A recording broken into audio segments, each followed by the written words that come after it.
આવકના પુરાવા ન હોય છતાં હોમ લોન કેવી રીતે મળે જાણીશું આજના વિડીયોમાં। જો તમે કે તમારા જાણીતામાં કોઈ વ્યક્તિ હોમ લોન લેવા માંગે છે પણ આવકના પુરાવા ન હોવાથી એક બેંકથી બીજી બેંકના આટાફેરા કરી રહ્યા છે તો આ વિડીયો તેને જરૂર શેર કરજો। તો દોસ્તો, ભારતમાં હોમ લોન માટેના ઘણા નિયમો છે। ઘણા પુરાવા બેંકવાળા આપણી પાસે માંગતા હોય છે, જેમ કે આઈડેન્ટિટી અને એડ્રેસ પ્રૂફ, જેમાં આધાર, પાન કાર્ડ, પાસપોર્ટ, ચૂંટણી કાર્ડ કે ડ્રાઇવિંગ લાયસન્સ। મોટા ભાગના લોકો પાસે આ પુરાવા તો હોય જ છે, પણ સાથે જ બેંક માંગે છે આવકના પુરાવા।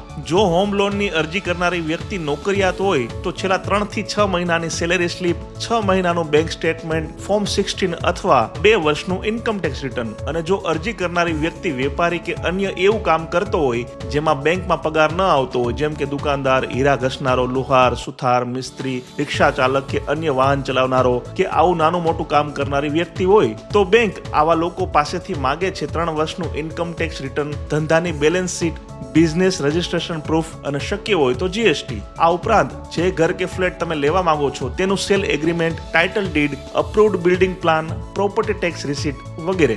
ઉપરાંત પાસપોર્ટ સાઇઝ ફોટા જેવી અન્ય વસ્તુઓ પણ બેંકવાળા હોમ લોન માટે માંગતા હોય છે। હવે આમાંના મોટા ભાગના પુરાવા તો સામાન્ય વ્યક્તિ પાસે હોય જ છે, પણ આવકના પુરાવા નથી હોતા, જેથી વાત ત્યાં જ અટકી જાય છે। તો માણસે શું કરવું? આવી સ્થિતિમાં એક વાત તો નક્કી છે કે આવકના પુરાવા વિના સારી બેંક તો હોમ લોન આપશે નહીં, અને જો આપશે તો વ્યાજ દર વધારે કહેશે।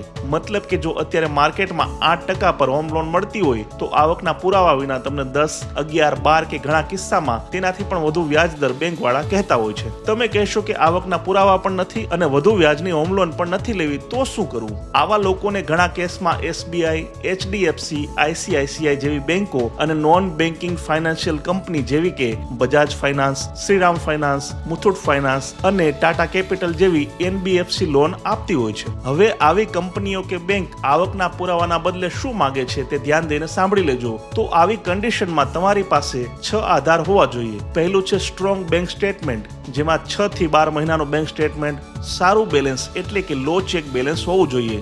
બીજું, તમારો સિવિલ સ્કોર હાઈ એટલે કે 700+ હોવો જોઈએ। અગાઉની લોનની હિસ્ટ્રી ક્લિયર હોવી જોઈએ, હાલના કોઈ ડિફોલ્ટ ન હોવા જોઈએ। ત્રીજો અને મહત્વનો મુદ્દો, જો તમારી પાસે આવકના પુરાવા નથી તો લોન લેનાર વ્યક્તિએ પોતાની પત્ની, પતિ કે મા બાપને કોઈ એપ્લિકેન્ટ તરીકે લોનની અરજીમાં જોડવા પડે, અને હા, આ કોઈ એપ્લિકેન્ટ પાછા આવકના પુરાવા હોય તેવા હોવા જોઈએ। ચોથો મુદ્દો એ છે કે આવકના પુરાવા વિના હોમ લોનના કેસમાં તમારે ઘરનું ડાઉન પેમેન્ટ વધુ ચૂકવવું પડશે, 30 થી 50% સુધી। મતલબ કે જ્યાં આવકના પુરાવા અને અન્ય પુરાવા સાથે બેંકો ઘરની કિંમતના 90% સુધી લોન આપતી હોય છે, ત્યાં તમારા કિસ્સામાં તમને 50% કે વધુમાં વધુ 70% સુધી જ લોન આપી શકે છે। ઉપરાંત તમારા સપોર્ટમાં તમારી પાસે ફિક્સ ડિપોઝિટ, ભાડાની કોઈ આવક કે અન્ય કોઈ પ્રોપર્ટીની માલિકીનું પ્રૂફ હોય તો વધુ સારું। ટૂંકમાં કહીએ તો સારો સિબિલ સ્કોર, મજબૂત બેંક સ્ટેટમેન્ટ, આવકના પુરાવાવાળા મા બાપ કે પતિ પત્નીનું નામ સહઅરજીકર્તા તરીકે અને વધુ ડાઉન પેમેન્ટ ચૂકવવા તમે તૈયાર હોય તો આવા કિસ્સામાં તમને પણ